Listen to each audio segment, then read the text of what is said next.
Ngadadak asa baluang geus eueuh tangkal nu nangtung nu nyesa kari tunggulna ribuan hektar nalangsa nakusaha geuning beut kieu jadina yu urang bebenah ridho lillahi ta'ala.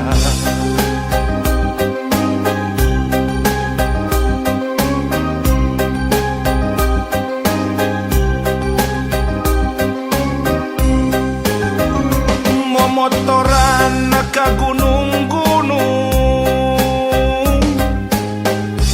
di luhur ningali Bandung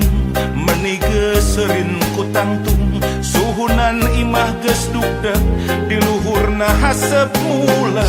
deudeuh teuing kota kembang karunya Paris Panjava hayang berhiber jeung bermartabat geuning beut kieu jadina yu urang bebenah ridho lillahi ta'ala.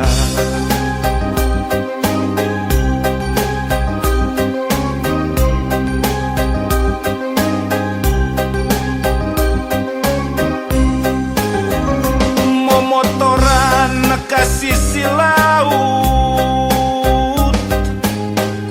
nguriling sapoe jeput neangan sesanu endah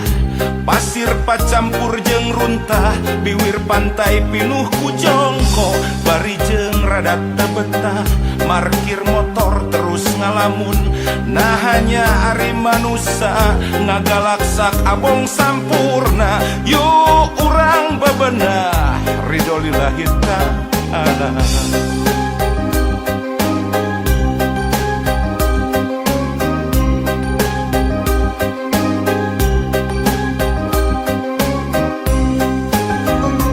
Motoran ka jalan raya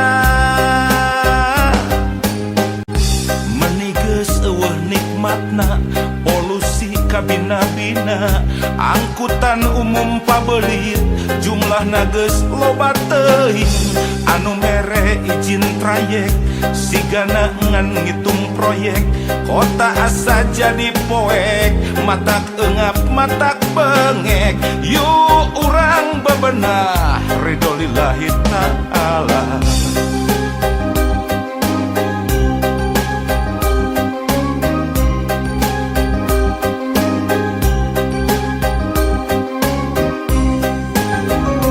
Momotoran ider-ideran hareudang campur prihatin ngadua kanu kawasa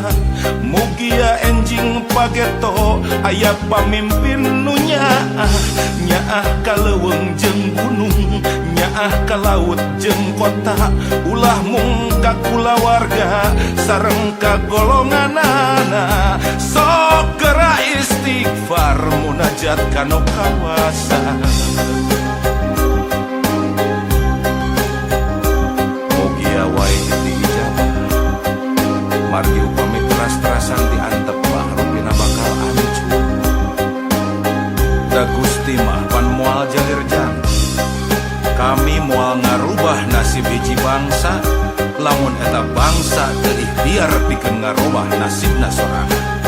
jelas pamitunya jadi tugas